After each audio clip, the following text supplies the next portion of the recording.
Hello everyone, welcome to our channel CUISINE Fusion. মই আজি আপোনালোকৰ ওচৰত আৰু এটা নতুন ভিডিঅ' লৈ আহিছোঁ। আজিৰ এই ভিডিঅ'টোত মই ভেদাইলতা পাতৰ পকৰীৰ এটা ৰেচিপি লৈ আহিছোঁ। আশা কৰিছোঁ আপোনালোকে চাই ভাল পাব। আহকচোন তেন্তে পলম নকৰি আজিৰ এই ভিডিঅ'টো আৰম্ভ কৰোঁ।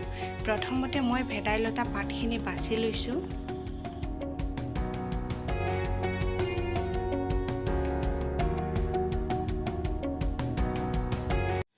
এইখিনি মই মচুৰ দাইল লৈ লৈছোঁ। মচুৰ দাইলখিনি 15 মিনিট সময় তিয়াই ৰাখিম।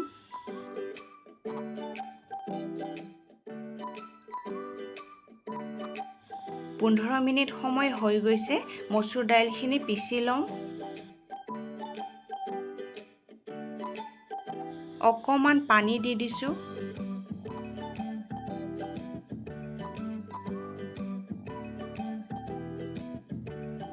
ভেদাইলতা পাতখিনিকো পিচি ল'ম।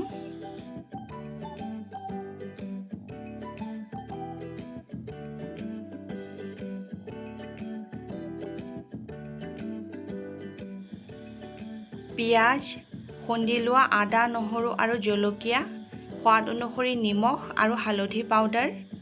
এইখিনি চাউলৰ আটা লৈ লৈছোঁ। এতিয়া গোটেইখিনিকে ভালকৈ মিক্স কৰি লওঁ।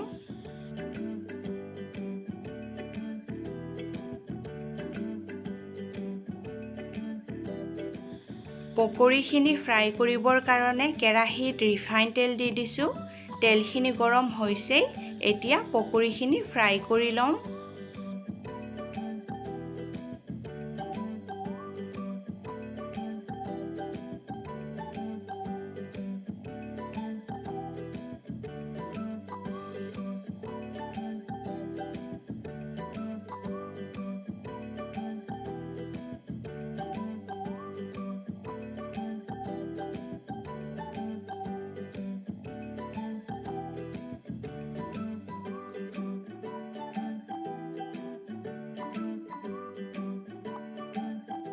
এয়া আমাৰ ভেদাইলতা পাতৰ পকৰীখিনি বনি ৰেডি।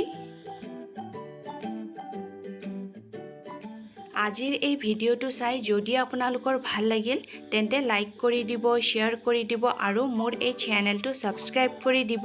থেংক ইউ ফৰ ৱাচিং।